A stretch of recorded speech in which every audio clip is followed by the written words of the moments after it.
안녕하세요. 클래스가 남다른 고품격 주식 방송 주식왕 클래스 시작해보도록 하겠습니다. 본 방송에서 제공해드리는 정보는 투자 판단을 위한 조언일 뿐 투자 결정과 결과에 대한 책임은 투자자 개개인에 있다는 점 먼저 알려드릴게요. 그리고 최근에 저희 전문가들을 사칭하는 피해 접수 사례가 많이 접수되고 있습니다. 저희는 1:1 유사수신 행위나 금전을 요구하는 등 이 모든 불법 행위를 엄중하게 금지하고 있습니다. 네, 그럼 본격적인 시작 전에 오늘의 국내 증시 마감 상황 살펴보도록 하겠습니다.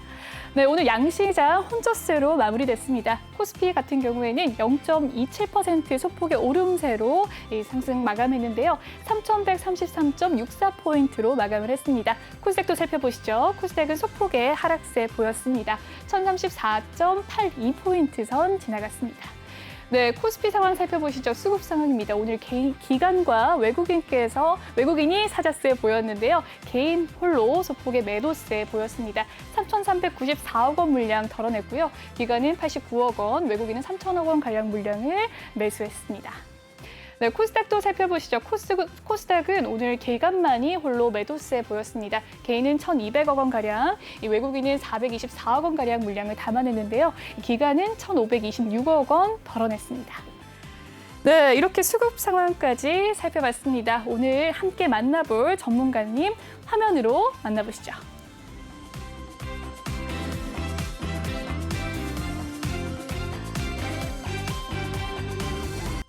네, 매주 월요일은 신광석 전문가님과 함께하고 있습니다. 인사해보도록 할게요. 전문가님 안녕하세요. 네, 안녕하세요. 네, 오늘 처음 뵙는 겁니다. 잘 부탁드려요.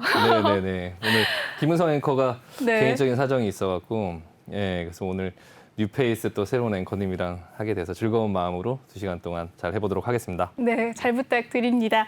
네, 오늘도 신광석 전문가와 함께하는 유익한 방송 시작해 보도록 할 텐데요. 그 전에 저희 방송 참여 방법부터 설명해 드리도록 하겠습니다. 노란톡 오픈 채팅 검색창에 주식왕 신광석이라고 검색하시거나 아니면 아래 보이는 QR코드 스캔하시면 바로 입장이 가능하십니다. 들어오실 때 비밀번호 1357 꼭 기억하셔서 입장해 주시면 감사하겠습니다. 네, 그럼 실시간 톡방 상황 잠깐 살펴보도록 할까요? 네, 실시간 톡방에 들어오시면 이렇게 나옵니다. 네, 방장법께서 이렇게 설명을 해주시고 있고요. 신광석 전문가님께서 오늘의 종목 상담 메뉴들 나와 있습니다. 네, 매니저 주병국님께서 달고나 65,000원 직구 전 세계 오징어 게임 굿즈도 열풍이라는 이 링크도 올려주셨네요. 네, 최근에 오징어 게임이 굉장히 핫합니다. 넷플릭스 특히나 미국에서는 1위까지 오르기도 했는데요.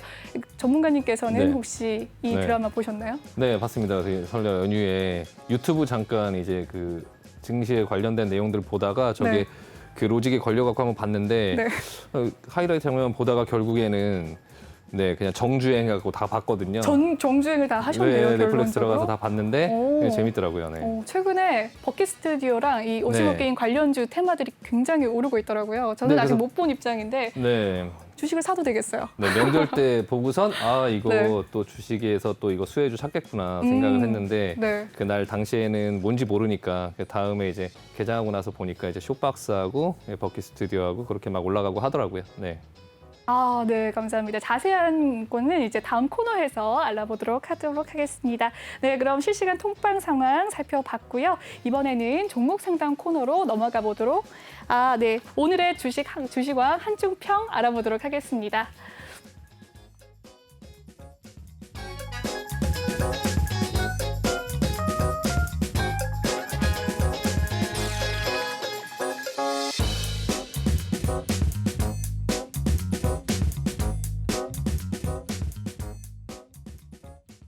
네, 주식왕의 한 줄평 코너입니다. 오늘 장에서 우리 신광석 전문가님은요, 위험은 생각보다 위험하지 않다라고 남겨주셨습니다. 네, 이 한 줄평 왜 쓰여졌는지 한번 알아보도록 할게요. 어떤 심정으로 이렇게 쓰셨나요? 네, 일단은 그 주식시장이라는 것 자체가 사실 귀에 걸면 귀걸이고 코에 걸면 코걸이거든요. 그래서 뭐 위험은 생각보다 위험하지 않다. 반대로 얘기하면 또 안전한 것도 생각보다 안전하지 않아요. 그러니까 지금 지난주에 이제 그 우리나라 추석 연휴가 있고 나서 FOMC 회의가 있고 그리고 나서 이제 파월이 기자회견을 했는데 시장은 이제 그 파월이 기자회견을 조금 기다리면서 좀 경계감을 갖고 있었거든요. 그게 이제 뭐 테이퍼링에 대한 스케줄이라든지 아니면 금리 인상에 대한 시점이라든지 그 점도표가 어떻게 나왔을지 이런 부분에 대해서 굉장히 시장은 좀 경계를 했지만 사실 시장에서 우려했던 대로 나왔어요. 그러니까 테이퍼링을 이제 뭐 어느 정도 예상했던 대로 나왔다고 할 수도 있고 좀 약간 우려했던 대로 나왔다고 할 수도 있는데 하지만 시장은 별로 그렇게 크게 움직이지 않았거든요. 그런 어떤 11월부터 테이퍼링을 하고 2022년도 말부터 금리 인상을 할 수 있다 이런 어떤 얘기들을 파월이 조금 더 강하게 매파적으로 얘기를 했음에도 불구하고 시장은 사실 상승을 했고요. 그리고 나서 이제 헝다 사태가 터지면서 이제 저희가 그 우리나라 시장이 좀 쉬고 있는 동안에 이제 중국의 헝다 그룹이 문제가 생기면서 헝다 사태가 이제 계속적으로 터지면서 뭐 디폴트 하는 게 아니냐 이런 얘기가 계속적으로 나오면서 중국 증시가 급락하고 그 막 시장이 굉장히 불안정하게 움직였는데 사실 그 헝다 이슈는 그 몇 달 전부터 계속적으로 시장에 아는 사람들은 다 알고 있었고 이미 벌써 헝다 자동차라든지 뭐 헝다 그룹의 어떤 그런 주식들은 다 골로 가고 있었거든요. 네, 헝다 자동차는 사실 한 90% 이상 하락을 했었고 이미. 네. 근데 이제 그러고 나서 시장에서 그 얘기가 이제 불거지고 나서 그 시장에서는 헝다 사태가 터지면 리만 브라더스처럼 똑같은 부동산이다 보니까 그 부동산 위기가 생기는 거 아니냐 이제 그런 부분에 대한 우려도 계속적으로 이제 좀 얘기가 나왔는데 사실 헝다 사태 같은 경우는 리먼 브라더스하고는 좀 약간 질적으로 달라요. 그러니까 리먼 브라더스 같은 경우는 그 리먼 브라더스의 그 은행 자체의 문제라기보다는 그 리먼 브라더스가 이제 발행한 그런 어떤 파생 상품이라든지 이런 부분들이 그 규모나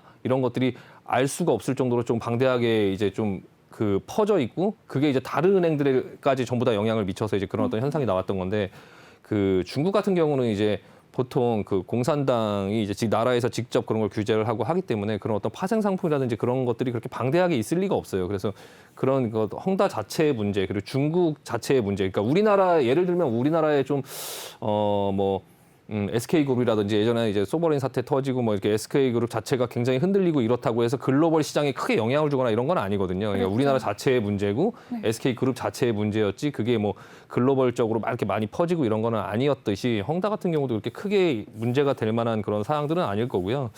일단은 그런 어떤 부분들 때문에 오늘 우리나라 시장을 한번 보면 이제 그 지난주에 어떤 그런 과정을 겪고 나서도 사실 오늘 우리나라 시장은 코스피가 0.27% 정도 올랐고요. 코스닥 같은 경우 0.21% 정도 하락했거든요. 네.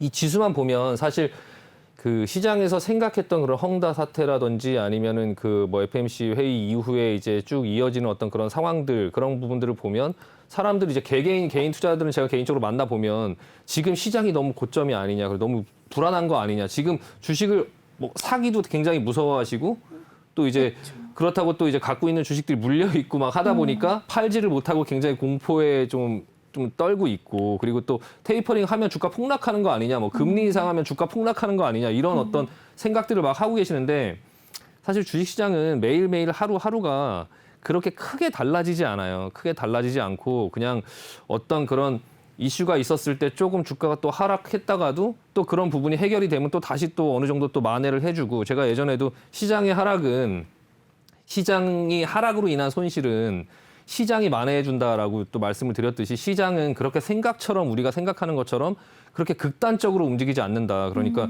일단 그런 부분에 좀 생각을 좀 비울 필요가 있고요. 다만 이제 시장의 흐름, 시장의 파도의 그런 어떤 움직임을 어느 정도 좀 따라가면서 그거에 맞춰가면서 좀 해야 되는 부분은 있기는 한데요. 그런 부분에서 하나하나 조금 살펴보면 네. 일단 오늘 같은 경우에 지금 외국인 같은 경우 오늘 좀 매수를 많이 했죠. 코스피, 코스닥, 뭐 선물까지 전부 다 그냥 쌍끌이 매수거든요.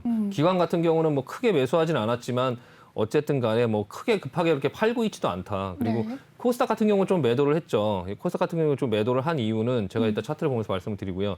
개인만 지금 코스피, 코스닥 이런 부분에서 코스닥 같은 경우에 이제 개별적인 어떤 종목들이 움직이는 그런 종목들을 계속 따라다니면서 계속적으로 매수를 하고 있는데 이 그런 어떤 지수에 관련돼 있는 어떤 종목들에 있는 코스피 같은 경우는 좀 매도하고 있죠. 일단 차트를 한번 보시면은 코스닥 같은 경우는 종목이 아직까지 계속 움직이고 있는 이유가 차트가 지금 조금 그 고점이 있죠. 고점이 있고 하다 보니까 종목들이 개별적으로 움직이는 종목들이 계속 살아 있어요. 그래서 살아 있어서 그런 어떤 움직이는 각각의 어떤 조그만 이 코스닥 종목들은 시장이 굉장히 안 좋을 때도 테마 뭐 오징어 게임 하면 뭐 그 뭐 버킷 스튜디오라든지 그런 뭐 개별적인 쇼박스라든지 이런 종목이 막 움직이듯이 그 어떤 종목이든 항상 시장에는 움직이는 종목들이 있거든요. 근데 이제 뭐 대형주 이렇게 막 시가총액 큰 종목들이 이렇게 크게 하락하거나 하지 않다 보니까 일단 지수는 좀 지켜주고 있는데 코스피 같은 경우는 좀 다르죠. 코스피 같은 경우는 지금 올라오지 못하고 지난번 하락 정도 부근에서 지금 왔다 갔다 하고 있어요. 근데 이 두 차트를 보면 그런 생각이 들어요. 아, 굉장히 지루할 수 있겠다, 이거 시장이. 거의 큰 움직임이 없을 수 있겠다. 다만 제가 큰 그림을 하나 조금 보여드리면 이 차트를 이렇게 보시면요. 이 121선이 이렇게 쭉 올라오고 있고 61선이 이렇게 올라오고 있죠. 그리고 21선이 이렇게 있고 이거를 한번 개별적으로 한번 보면 큰 그림부터 먼저 보여드리면 앞전에 121선을 한 번도 이탈한 적이 없었어요.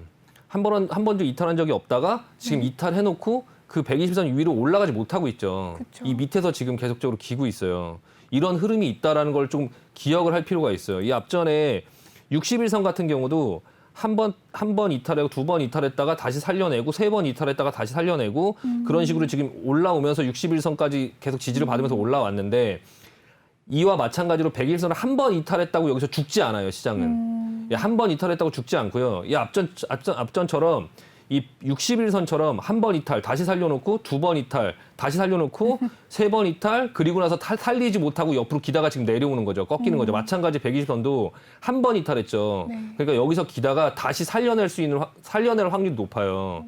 시장으로 봤을 때도 그렇고 지금 현재 상황에서는 너무 위험에 집중하지 말자. 그러니까 아직까지 멀었다. 시장은 갈 길이 있고 이 시장의 길은 사실 정해져 있어요. 뭐 얘기하자면 길지만 일단 정해져 있고 이 지금 현재 시장은 아직까지는 여기서 당장 뭐 크게 하락하거나 하는 그런 자리는 아니다. 다만 중간중간에 이슈가 터졌을 때 이제 이마만큼의 조정이라든지 앞전에 그리고 이런 조정, 이런 갑작스러운 조정 이런 부분들이 나올 수 있다. 그러니까 여기서도 나올 수 있겠죠, 밑으로. N자형으로 하락, 반등, 다시 하락. 여기서 이만큼, 앞전에 빠졌던 만큼 이만큼이 나올 수 있겠죠. 그게 만약에 나온다고 하면 부채 한도 상향에 대한 어떤 정치적인 불확실성을 갖고 그 부분 때문에 그리고 뭐 미국의 신용 등급이라든지 이런 문제가 흘러나오면서 다시 밑으로 내려올 수도 있다라는 부분에 대해서는 좀 생각할 필요는 있어요. 하지만 당장 그게 그렇게 된다라는 말씀은 아니고 그럴 수 있다는 가능성을 열어놓기는 하되 이 부분에서 너무 여기서 시장이 뭐 폭락한다. 근데 만약 그런 상황이 생긴다 하더라도 시장 다시 올라올 거예요. 반면에 이제 코스닥 같은 경우 보면 코스닥도 지금 이 앞전에 추세적으로 조금 이제 상승이 이렇게 하다 지금 한 번, 두 번 상승이 나오고 고점 넘어가고 다시 고점 넘어갔는데 여기도 마찬가지로 지금 이 고점을 넘기지 못하고 여기서 지금 이제 걸려 있죠. 여기서 지금 횡보를 하는 어떤 이런 흐름의 모습이 보여지고 있어요. 그래서 일단은 시장을 조금 경계를 하면서 현금 비중이라든지 그런 부분을 조절할 필요는 있어요. 그래서 제가 노란톡방에서도 이제 그 현금 비중을 한 20% 정도는 현금 비중으로 일단 들고 있자. 10월 달이 그냥 통계학적으로 봤을 때도 10월 달이 제일 이제 주식 시장에서 좀 제일 안 좋은 경험이 많이 벌어지는 어떤 달이에요. 그게 이제 우연히 그런 게 아니라 미국의 회계년도도 10월 달부터 새로 시작되고 막 이런 여러 가지 부분들이 그 10월 달에 있기 때문에 그 예전에 미국의 블랙 먼데이도 이제 10월 달에 터졌고 그리고 리만 브라더스의 그런 어떤 그 문제도 9월 추석 이후에 터지면서 10월 달에 굉장히 크게 하락을 했고 그런 어떤 그런 부분들이 조금 있거든요. 그래서 12월을 앞두고 나서 이제 10월, 11월, 12월 요때는 약간 경계감을 갖고 조금 볼 필요는 있고요. 다만 이제 그런 어떤 부분이 시장이 여기서 당장 급락하거나 하지는 않기 때문에 그런 어떤 리스크 관리를 좀 준비할 필요는 있다. 다만 스텝 바이 스텝으로 지금 당장, 오늘 당장, 내일 당장 그렇게 시장에 얘기가 나오는 어떤 뭐 헝다리스크라든지 이런 부분이 위험하지 않으니 조금 천천히 시장의 어떤 그런 반등이나 이런 흐름들을 보면서 내가 계좌에 갖고 있는 그런 주식들이 조금 반등이 나오거나 할 때 그런 기회를 이용해서 천천히 조금 현금 비중을 맞추고 주식 비중과 현금 비중을 좀 적절하게 분배하면서 그런 리스크 관리를 하자. 그 이후에 지금 10월, 11월, 12월 요때가 저는 조금 약간 걱정되긴 하거든요. 그리고 지금 지수 차트도 보면 코스닥 같은 경우에 여기서 지금 여기서 바로 여기서 이렇게 반등이 나올 만한 차트의 모양은 아니에요. 모양도 아닐 뿐더러 그럴 만한 어떤 명분도 없어요. 지금 시장에. 그러니까 지금 보시면 코스피 같은 경우도 지금 옆으로 기고 있는데 여기서 120선을 이탈하고 나서 여기서 급반등이 나오느냐 이렇게 급반등이 나올 만한 어떤 명분이 있냐. 거래량 여기 보이시죠? 거래량 지금 이렇게 줄고 있는 이 거래량, 네. 이 거래량도 지금 줄고 있고 시장의 어떤 그런 부분의 이슈에서 좋을 만한 호재가 여기서 대형 호재가 나와서 여기서 갑자기 급반등을 할 수 있는 뭔가의 반전이 나올 만한 게 재료가 딱히 없다. 그러니까 일단은 지금 당장 너무 위험하다고 생각해서 먼저 털기보다 그러면은 그 항상 고가에 사고 저가에 터는 어떤 그런 상황들이 되기 때문에 좀 기다려보자. 기다려보면서 시장이 조금 반등이 나오면서 이렇게 그 내가 갖고 있는 종목들이 조금 플러스로 나오면서 하면 오히려 따라가기보다는 좀 차익 실현을 하고 그 종목이 올라가면 차익 실현을 하고 내려가면 이제 저가 매수를 할 수 있고 그런 어떤 부분 속의 계좌를 관리할 수가 있어요. 그러니까 너무 주가가 올라간다고 해서 상승을 잡지 말고 내려간다고 해서 겁먹고 팔지 말고 그 상황을 조금 반대로 올라갈 때는 좀 물량을 덜고 내려갈 때는 조금 사고 하면서 이 횡보 기간이 좀 길어질 수 있거든요. 그 길어지는 과정을 이용해서 계좌를 조금 좀 정리하면서 덜어내면서 조금 리스크 관리를 하자라는 말씀 드리고 마무리하도록 하겠습니다. 네, 좋습니다. 네, 올라갈 때 물량을 좀 덜고 내려갈 때는 조금 담자라는 이제 의견 주셨는데요. 10월에서 12월까지 이제 급반등의 호재 이슈가 아직은 많지 않으니 조금 더 관망하는 자세로 지켜보자라고 말씀을 해주셨습니다. 네, 그리고 혼자서는 어렵다. 나도 신광섭 전문가님과 함께하고 싶으시다는 분들을 위해서 참여 방법 소개해 드릴게요. 노란톡 오픈 채팅 검색창에 주식왕 신광섭이라고 검색을 하시거나 아니면 아래 보이는 QR코드 스캔하셔서 바로 입장 가능하십니다.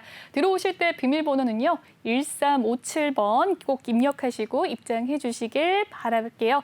네, 그럼 실시간 톡방 상황 살짝 살펴보도록 하시겠습니다. 네, 지금 이제 아나운서님을 찾으시는 이제 글들이 조금 있으신데요.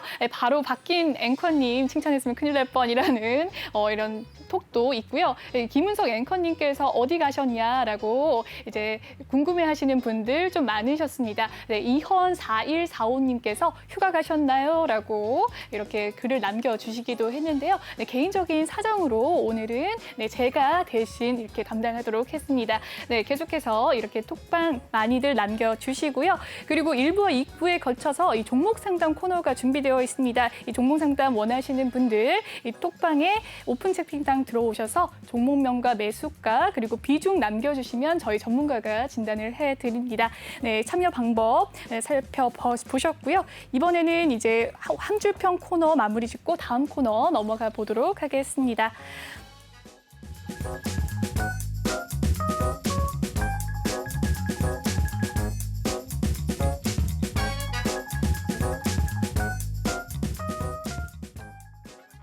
네, 이번에는 주식왕 클래스 종목 클래스 코너 시작해 보도록 하겠습니다. 오늘장 이슈됐던 종목들에 대해서 하나씩 살펴보도록 할 텐데요. 먼저 첫 번째 종목은 오늘 전문가님께서 신원 꼽아주셨습니다. 네, 어떻게 보셨을까요, 전문가님? 네, 현재 신원 오늘의 종가는 16% 상승하면서 3,330원의 종가를 형성을 했습니다. 네, 김여정 노동당 부부장 남북 정상회담 개최 시사 속에서 오늘 신원이 16% 상승하는 모습 보여줬는데요. 전문가님께서는 어떻게 보셨을까요? 네, 일단은 제가 한참 전부터 이제 그 대북 관련주를 조금 약간 봐야 된다. 그러니까 예전에 이제 그 대북 관련된 종목들이 이제 그 뭐 개성공단 테마라든지 금강산 테마 그리고 뭐 그 대북 송전주 그리고 뭐 농업 관련주 이런 전반적인 모든 종목들이 사실 이 앞전부터 움직였어요. 이 앞전부터 계속적으로 움직이면서 이게 대북 관련주들이 왜 움직이는지 모르는데 이때 당시에는 이제 굉장히 흐름이 안 좋았었거든요. 그때 뭐 굉장히 이제 그 분위기가 안 좋았었는데 그때부터 이제 그 누군가는 계속 준비를 한 거죠. 이게 준비를 할 때도 사실 지금도 사실 많이 오르긴 했어요. 단기적으로는 지금 많이 올랐죠. 오늘 신원 같은 경우도 이 앞전에도 많이 올랐다가 좀 조정을 받았죠. 계속적으로 흔들리면서 이게 차트에서 보면 별로 이게 폭이 작은 것 같지만 사실 이게 굉장히 큰 폭이거든요. 굉장히 큰 폭으로 올랐다 큰 폭으로 눌렸다가 계속 이렇게 횡보를 하다가 조정을 받다가 갑자기 이제 김여정 부부장이 이제 한마디를 했는데 그거를 가지고 어제 급등을 시키고 오늘 또 한 번 상승을 했죠. 또 한 번 상승을 해서 이게 전고점을 돌파하면서 이런 흐름이 나왔어요. 일단은 지금 당장은 단기 고점 이 앞전에서도 여기서도 이제 말씀을 드리면 이거 당연히 지금 여기서 단기 고점인데 여기서 따라 들어갈 수는 없겠죠. 다만 이 이후에 이런 흐름이 나왔을 때 여기서 한번 이제 천천히 담아볼 수 있겠죠. 이 흐름을 예상해서. 그러니까 지금 또한 마찬가지예요. 앞전에 이런 어떤 흐름이 나왔을 때 지금 이런 흐름이 나왔을 때 여기서 바로 따라가기보다는 이런 흐름이 나왔을 때 이런 흐름을 기다리는 거죠. 이런 흐름을 여기서 모아놓으면 나중에 이런 흐름이 나올 것 같은데 이게 지금 이게 김여정 부부장의 그런 어떤 얘기로 이게 그냥 이렇게 갑자기 상승했을까 그런 건 아니에요. 이게 사실은 그러니까 미리 여기서부터 준비를 했던 거고요. 이 앞전부터. 그리고 이제 그게 명분이 돼서 이제 올릴 수 있을 때 끌어올린 거죠. 일단은 지금 대선 기간 중이고 그리고 이제 문재인 정권이 아직 뭐 1년여 남았는데 이제 뭐 민주당과 그리고 이제 뭐 그 국민의힘 그 둘이 이제 뭔가 이제 다시 경선이 끝나고 나면 두 후보가 이제 뭐 서로 공약을 내놓고 뭔가를 하겠죠. 그런 부분에 대한 어떤 기대감이 있는 거예요. 아직 살아 있는 거죠. 그러니까 북한과 이제 그런 어떤 모종의 뭔가 이제 박지원이 예전에 그 국감원 그러니까 박지원 국정원장도 그 대북 관련해서 미국도 갔다 오고 그렇게 했다고 해서 잠깐 들썩였는데 지금까지 아무 얘기가 없죠. 그러니까 그런 부분들이 사전 어떤 밑작업이 있는 거예요. 그러니까 그런 부분들을 알고 지금 시장에서 전반적으로 모든 종목들이 다 움직이는 거죠. 움직이는데 이게 지금 오늘 신원만 움직인 게 아니라 뭐 아난티라든지 뭐 이 신원 같은 경우는 개성공단 관련주죠. 뭐 개성공단 관련주 중에서도 이 신원, 인디에프가 원래 예전에 많이 움직였었는데 같이 움직였었는데 지금 오늘 인디에프는 별로 안 움직였어요. 근데 각각의 이제 테마 중에 대장 종목도 이제 아난티, 뭐 철도 관련주 중에 대아티아이. 근데 오늘 좀 눈에 띈 건 뭐냐면 그 예전에 그 대북 관련주가 움직일 때 별로 안 움직였던 그 대북 송전 관련주가 오늘 굉장히 많이 움직였거든요.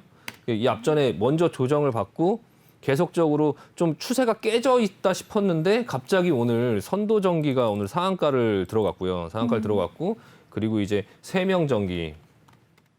네, 세명전기 15.1% 올랐죠. 마찬가지로 올라가다가 추세가 깨졌는데 여기서 뒤에서 지금 갑자기 뒤늦게 지금 상승을 하죠.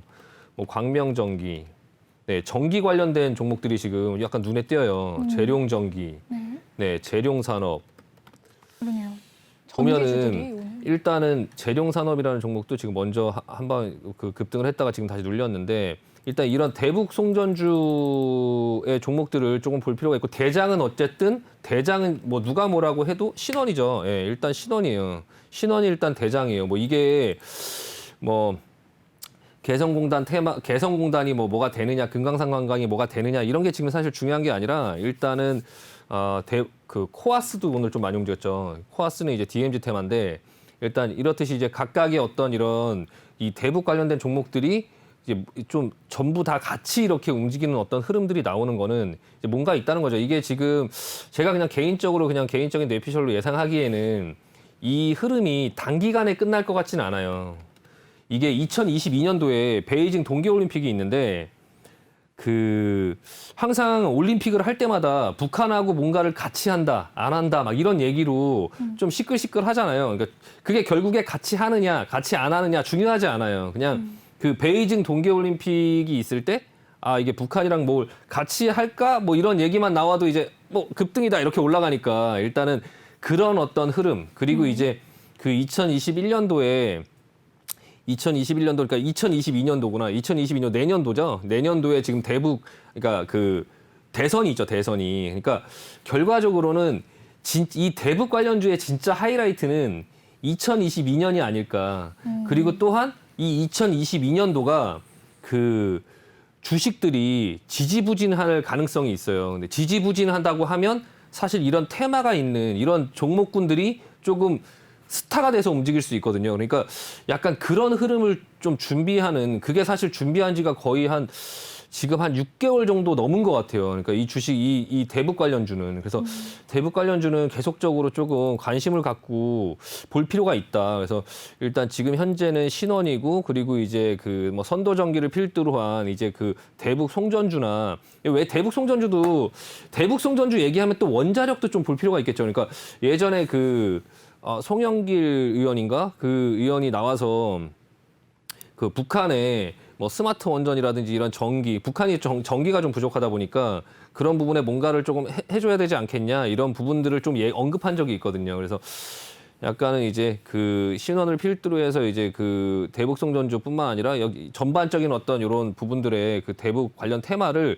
너무 짧은 시선으로 보지 말고 한 2022년도 동계올림픽, 그러니까 베이징 동계올림픽 할 때까지 좀 관심을 갖고 좀 보고 저가에 좀 살 수 있는 기회가 있으면 좀 눈여겨봤다가 좀 저가에 조금씩 담아서 좀 모아놓으려고. 그러니까 이게 뭐 하루 이틀 뭐 한두 달 이렇게 할 게 아니라 조금 약간 길게 보고 천천히 모아서 그런 어떤 흐름을 좀 볼 필요가 있다. 이 종목군이 이렇게 말씀드리고 마무리하도록 하겠습니다. 네, 신원에 대해서 말씀을 해주셨는데 이 대북 관련주가 이렇게 짧게 볼 게 아니라 22년 동계 베이징 올림픽까지 한번 지켜보자라는 의견 주셨습니다. 네, 두 번째 종목도 한번 살펴보도록 할게요. 오늘의 두 번째 종목은 일진 머티리얼즈인데요.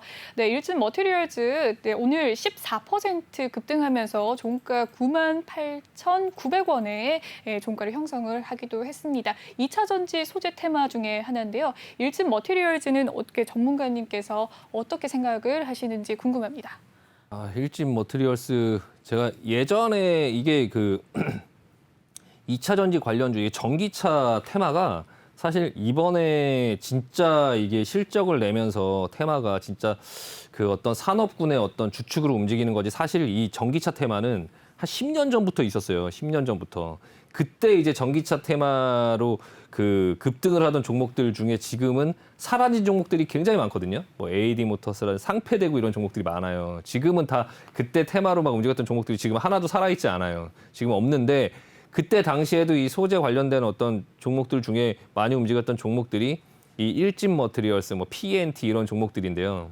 일단 일진 머티리얼스 이거 진짜 네버다이 패턴이에요. 네버다이 패턴. 절대 죽지 않는. 그러니까 이게 지금 죽으려고 하는, 이렇게 조정이 나오면 다시 살리고 조정이 나오면 다시 살리고 하면서 정고점 계속 넘어가잖아요.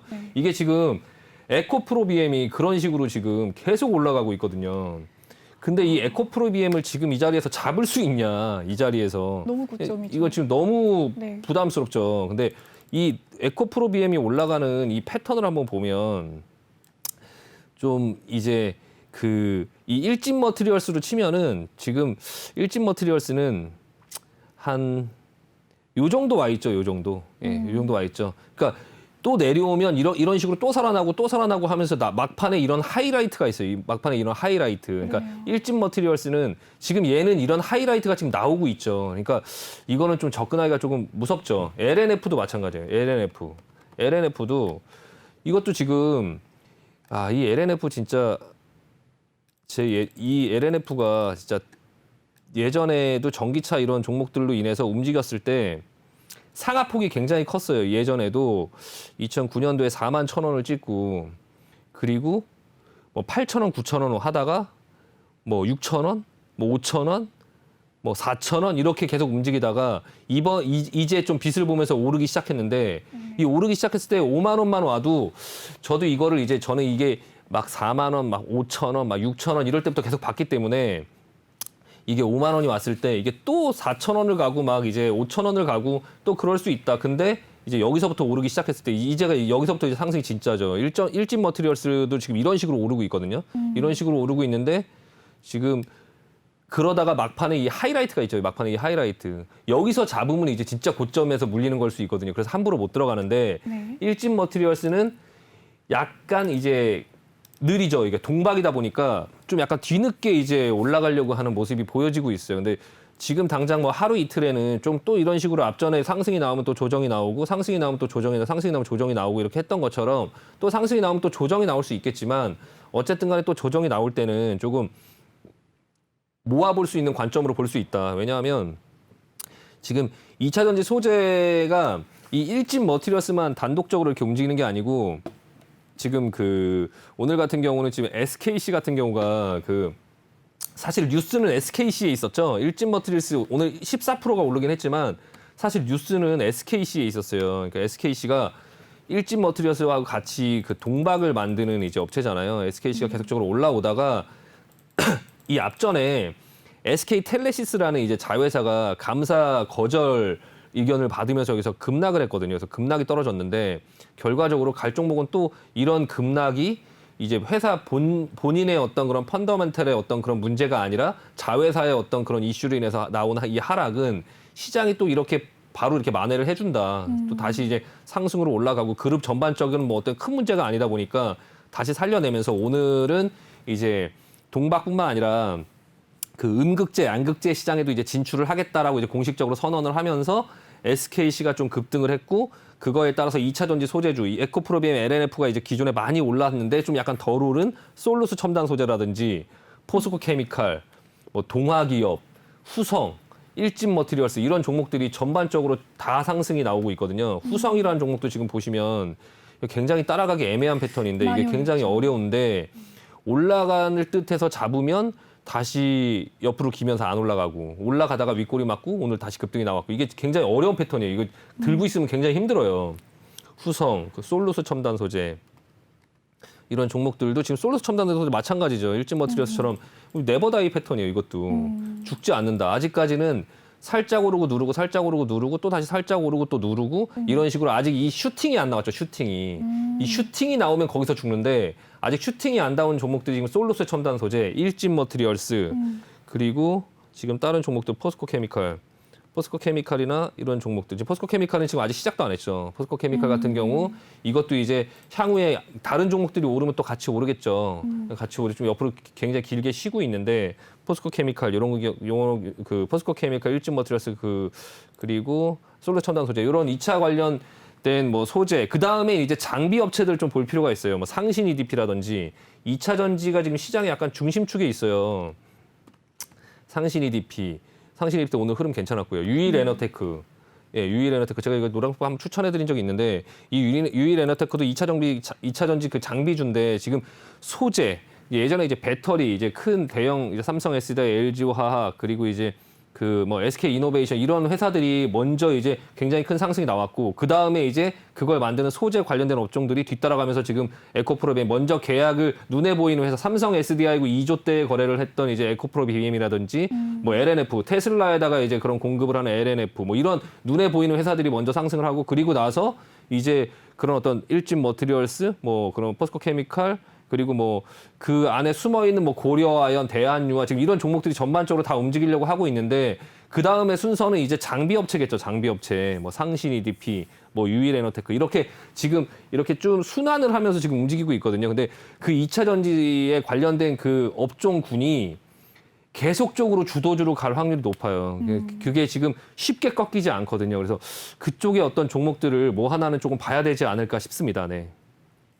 네, 좋습니다. 2차 전지 소재 지금 오늘 같은 경우에는 SKC가 상한가를 기록을 했죠. 그래서 오늘 일진 머티리얼즈 아직은 이제 동박 부분 업체다 보니까 조정이 나올 때 모아볼 수 있다. 아직 슈팅이 나오지 않았다. 기대감이 있다라고 말씀을 해주셨습니다. 일진 머티리얼즈까지 살펴봤고요. 오늘 세 번째 종목 살펴보도록 할 텐데요. 오늘의 세 번째 종목은 제이콘텐트리즈입니다. 네, 제이콘텐트리 오늘 특징주로 살펴보시도록 할 텐데요. 어떻게 보셨을까요? 네, 그 코로나로 인해서 이 제이콘텐트리가 이제 메가박스를 운영하는 이제 극장 사업도 하죠. 그리고 이제 그 뭐 콘텐츠 그런 어떤 드라마 제작, 뭐 영화 제작, 뭐 그런 어떤 콘텐츠를 제작하는 그런 회사들도 많이 갖고 있어요. 근데 이제 그 전에 이제 그 지금 뭐 CJCV라든지 아니면은 그런 어떤 코로나 피해주로 좀 분류가 되면서 좀 약간 하락을 조금 많이 했었죠. 이제 올라갈 만하면 이제 코로나 좀 괜찮아졌다, 잠잠했다 하면은 또 이제 주가 상승이 나오고 또 다시 코로나가 심해졌다 하면은 또 이제 하면서 또 내려가고 지금 델타 변이가 좀 심해졌다고 해갖고 앞에서 하면서 지금 엄청 많이 이렇게 막 엄청 많이 내려왔거든요. 근데 이게 지금 이번에 그 DP하고 그 오징어 게임. 네, 그 오징어 게임으로 인해서 굉장히 좀 상승이 조금 많이 나왔어요. 그러니까 일단은 지금 시장의 전반적인 어떤 흐름 자체가 이 콘텐츠주에 굉장히 유리하게 좀 돌아가고 있거든요. 그래서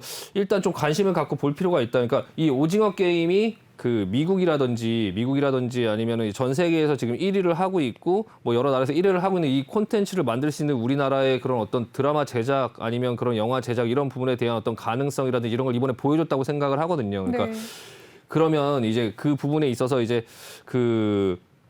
지금 당장 이제 그거를 보기보다 앞으로 이제 그거와 관련되어 있는 이제 버키 스튜디오라든지 소박스라든지 이런 종목에 너무 그 초점을 맞춰서 보기보다 그 앞으로 추가적으로 그런 부분들을 할 수 있는 회사들에 좀 약간 초점을 맞춰서 봐야 되지 않을까. 그런 대형 제작사들. 그러니까 그 제이 콘텐츠리 같은 경우가 지금 그 콘텐츠 이제 이 콘텐츠를 제작할 수 있는 제작사를 알게 모르게 계속적으로 그 인수를 했어요. 인수합병을 해갖고 지금 총 밑에 12개의 제작사를 갖고 있거든요.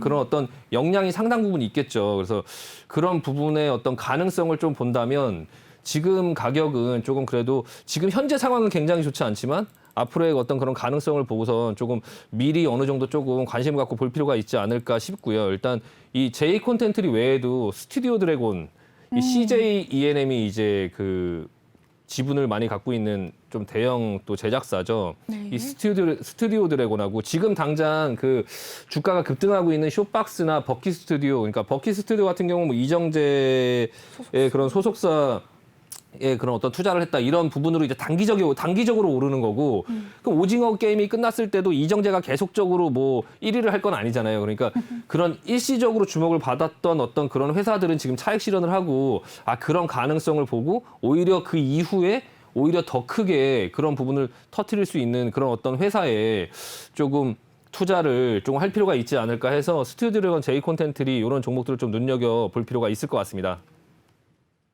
네, 제이 콘텐츠리 DP와 오징어 게임 흥행의 콘텐츠 연일 상승하는 모습 나타내고 있는데요. 그리고 자회사 이제 제작사를 12개 현재 갖고 있다고 하니까 앞으로도 추가로 이렇게 살펴보시면서 저점 매수 기회 가져가시면 좋겠다고 말씀을 해주셨습니다. 네, 이렇게 오늘장 이슈 종목에 대한 이야기는 여기서 마무리 짓겠고요. 저 다음 코너 진행해 보도록 하겠습니다.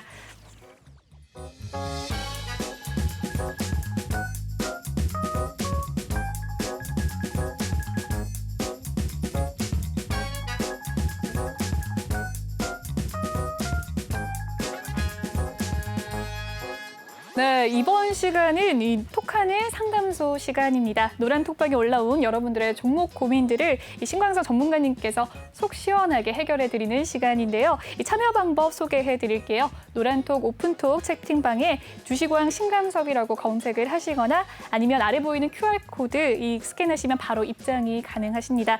그리고 들어오실 때 비밀번호는 1357 꼭 입력하시고 입장해 주시길 바랄게요. 그리고 종목 고민 있으신 분들 종목명과 매수가 그리고 비중 이 세 가지 남겨주시길 바랍니다. 네, 현재 톡방 상황 한번 살펴보도록 할게요. 네, 광섭이 형아 최고님께서 들어오셨습니다. 네, 나머지 분들도 안녕하세요, 어서 오세요 이렇게 나와 있는 상황인데요. 종목명 한번 살펴보도록 하겠습니다. 먼저 많이들 남겨주셨는데 초보입니다라는 분께서 삼성제약 8,450원에 비중 5% 갖고 계신다고 하는데요. 조금 이따가 살펴보도록 하겠고요. 먼저 올라온 이 종목 고민들 하나씩 살펴보도록 하겠습니다. 네, 첫 번째 고민 살펴보도록 할게요. 가자라는 종목인데요. 가자라는 분께서 알로이스 이 종목에 대해서 상담 부탁드렸습니다. 5,770원에 사셨고요. 20% 비중을 갖고 있다고 하는데 오늘 종가 한번 살펴보도록 하겠습니다. 알로이스 오늘 종가 1.3% 소폭 상승하면서 마감을 했는데요. 5,030원에 종가 형성을 했습니다. 현재 가자님께서 20% 비중 갖고 계시는데 어떻게 보시나요? 네, 알로이스 같은 경우는 사실 예전에 그 디즈니 그러니까 디즈니가 그 디즈니 플러스가 우리나라에 들어온다고 해서 약간 좀 주목을 받았는데요. 일단은 알로이스 종목 자체는 조금 괜찮죠. 일단 괜찮은 종목이고 그 요즘에 이제 안드로이드 그 OTT 그 셋탑박스, 그러니까 셋탑박스를 만드는 뭐 기술 수준은 세계 최고 수준이라고 하더라고요. 그래서 일단 그런 어떤 셋탑박스를 만드는 업체인데요. 일단은 그 지금 현재는 그 회사 자체의 그런 어떤 그 성장성을 가지고 이제 주가가 올라온 건 아니에요. 지금 주가가 이렇게 올라왔다가 지금 추세가 이렇게 지금 살아있다 120선을 기초로 해서 지금 기술적으로는 좀 꺾였죠. 꺾였는데 여기서 하락이 이어지지 않고 지금 잡아주는 모습이에요. 잡아주는 모습. 이 이유는 이제 그 디즈니 플러스가 11월 정도에 우리나라에 들어온다고 이제 하고 있으니까 이걸 지금 버텨주고 있는 거거든요. 네. 근데 여기서 왜 꺾였냐면은 사실 디즈니 플러스가 그 전부터 계속 들어온다 하면서 그쵸. 계속 시장에 기대감을 줬어요. 그래서 여기서 버틴 거죠. 근데 안 들어오네 하니까 이게 실망감에 이제 더 이상 못 버티고 파는 거죠. 근데 다시 이제 11월에 들어온다고 하니까 여기서 다시 버티는 거예요. 네, 그런 부분들 때문에 지금 여러 종목들이 같이 좀 많이 걸려 있죠. 그러니까 이 원래 대장주는 손오공이었죠. 손오공. 이게 어떤 테마로 지금 현재는 볼 수밖에 없어요. 일단은 재무제표 한번 보시면 재무제표부터 먼저 한번 보시면은 지금 현재 이제 그 알로이스 같은 경우는 이 아직은 그런 어떤 성장성이 그렇게 크게 뭐 지금 현재 뭐 매출액이 한 200~300억 정도에서 왔다 갔다 하고 있긴 하거든요. 네, 다만 이제 작년보다 올해 이제 그 2분기까지 매출액은 그렇게 뭐 한 절반 정도 수준밖에 안 되는데 이 영업이익이 거의 대부분 많이 올라와서 어떤 부분에 성장성이 조금 보이기는 해요. 이제 OTT 시장이 이제 열리기 시작했으니까. 네, 그렇다고 해도 지금 현재 가격은 좀 설명하기가 좀 힘들겠죠. 이렇게 지금 보시면은 앞전에 평상시에 이제 있었던 가격 수준과 지금 현재의 가격 수준이 조금 이제 그 이 평상시보다는 조금 2019년도, 2018년도, 2020년도보다는 굉장히 많이 올라왔죠. 그러니까 2020년도보다 실적이 조금 영업이익이 증가하긴 했지만 지금 주가는 먼저 굉장히 미래를 많이 반영했죠. 이 이유가 이제 그 디즈니 플러스로 인해서 그런 건데 일단 디즈니 플러스의 종목들 다른 종목들 좀 볼 필요가 있어요. 어차피 같이 움직이기 때문에 조금 영향을 서로 주고받기 때문에요. 일단은 뭐 대표적인 종목 손오공 있죠. 손오공 같은 경우는 이제 월트 디즈니 이제 부사장이 사내이사로 있다고 해갖고 이 손오공은 원래 이제 그 뭐 어떤 캐릭터 뭐 인형 뭐 이런 것들을 만들고 뭐 이제 그 뭐 PC 게임을 유통하고 뭐 이런 회사죠. 근데 일단은 앞전에 이 디즈니 관련해서 큰 상승이 나왔다가 많이 눌려서 지금 기다리고 있다가 지금 이제 다시 이제 그 부분에 대한 이슈를 좀 살려내려고 하는 모양이라서 일단 알로이스 같은 경우 좀 버텨볼 필요가 있을 것 같아요. 지금 코퍼스 코리아도 마찬가지로 디즈니 관련주죠. 이것도 이제 코퍼스 코리아는 그 콘텐츠에 자막을 깔고 막 이런 회사예요. 그러니까 이게 이제 콘텐츠에다가 그런 어떤 걸 입혀갖고 다시 이제 해외에 수출을 하고 뭐 이런 업체인데 알로이스 같은 셋탑박스를 만드는 업체고 이건 이제 콘텐츠를 재가공해서 다시 판매하는 업체인데요. 일단 그 코퍼스 코리아 같은 경우도 아직 추세가 죽지 않았죠. 죽지 않고 지금 좀 살려놓은 상태에서 옆으로 좀 기다리고 있는데 뭔가를 기다리고 있는 모습이죠. 어제도 이제 좀 급등을 했다가 윗거를 맞긴 했는데 일단은 뭔가를 계속 기다리고 있는 모습이고 뭐 IHQ 같은 경우도 이제 그 IHQ 지분을 디즈니가 좀 들고 있다 그래갖고 그래서 좀 같이 움직이긴 했는데요. 전반적으로 지금 이 부분의 어떤 흐름들이 좀 뭔가를 기다리고 있어요. 그래서 알로이스 같은 경우에 좀 지금 현재는 조금 마이너스이시긴 하신데 비중 20%니까 일단 조금 버텨볼 만하고요. 지금 6,000원, 5,700원 정도 수준이면은 사실 그렇게 많이 물린 건 아니거든요. 일단 반등을 줘도 이 121선 기준 한 6,000원 정도까지는 충분히 반등을 줄 수 있고요. 일단은 기다리셨다가 이 121선 정도까지 반등이 나왔을 때 어떤 이슈가 있어서 올라오느냐 아니면 그 이슈가 이제 이거를 뚫고 올라가느냐 이런 부분들의 어떤 판단을 해야 되는데 제가 이렇게 그냥 생각을 해보면 이제 디즈니 이슈가 그 좀 식상해요. 예, 식상하고 앞전부터 계속적으로 밀고 나왔던 것들의 재료가 나오면 이건 재료 노출로 단기적으로 상승했다가 다시 그냥 밑으로 그냥 내려올 확률이 높아요. 그러니까 일단 지금은 비중을 늘리기보다 지금 여기서 잘 지지를 해주고 있으니까 기다렸다가요. 아까 말씀드린 모든 종목 전부 다 그냥 디즈니 관련해서 11월 달이나 이런 기대감에 이제 종목이 올라오면 거기서 차익 실현하자. 이거 지금 매물대는 6,200원 부근이에요. 6,200원에서 한 6,300원 정도 부근이 이제 매물대가 가장 많거든요. 그러니까 일단 6,000원이 넘어가면서부터 아니면은 5,770원 이상부터 조금 빠져나갈 필요가 있다. 그러니까 반등 시 매도 의견 드리고요. 지금 현재는 보유 의견 드리도록 하겠습니다.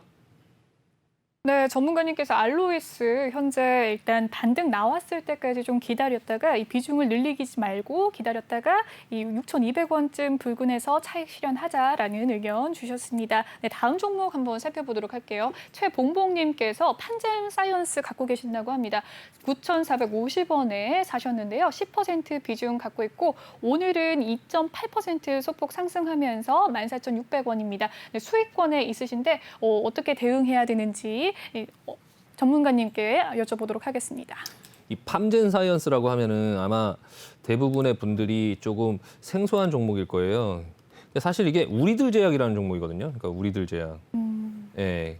그 예전에 이제 우리들 제약이었죠. 이게 우리들 제약이라는 종목이 사실 뭐 실적이 그렇게 좋거나 그러진 않아요. 그러니까 실적 한번 보면 일단 지금 보시면은 뭐 매출은 뭐 한 800억, 900억대. 6월 달까지 한 500억 정도. 현재 시가총액이 2천억대예요. 그러니까 매출 PSR로 보면은 매출의 2배죠, 지금 시가총액이. 그러니까 보통 이제 PER은 영업이익 당기순이익을 가지고 이제 당기순이익의 몇 배냐를 보는 건데 일단은 매출의 2배예요. 그러니까 매출의 2배라고 하면 이게 뭐 종목에 따라 인기에 따라 틀리긴 한데 사실 좀 비싼 거죠. 그냥 비싼 거고 지금 영업이익 같은 경우도 지금 좀 적자죠. 이 우리들 제약 같은 경우는 사실 그 우리들 병원이라고 그 예전에 노무현 전 대통령이 거기서 수술을 하신 적이 있대요. 그래서 그 다음부터 이제 노무현 관련주로 묶였다가 그리고 이제 문재인 대통령이 이제 대선을 할 때 어쨌든 문재인 대통령이 노무현 대통령의 최측근이다 보니까 또 다시 문재인 대통령의 테마주로 묶였었는데 그래서 그런 어떤 테마주로 좀 들썩들썩 하다가 이 우리들 제약의 자회사 엑세스바이오가 이제 진단 사업을 하면서 코로나가 터지면서 이제 그 엑세스바이오가 이제 또 부각을 받으면서 우리들 제약 이 그룹이 또 다시 부각을 받은 거죠. 그런 어떤 부분들 때문에 네. 약간 테마성으로 좀 많이 움직이는 종목인데요. 일단 지금은 좀 그런 어떤 테마들이 좀 죽다가 최근에 이제 조금 상승이 좀 나왔는데요. 일단 수급을 한번 보면 외국인들 기관들이 좀 단기간에 좀 매수를 하면서 좀 상승이 나왔거든요.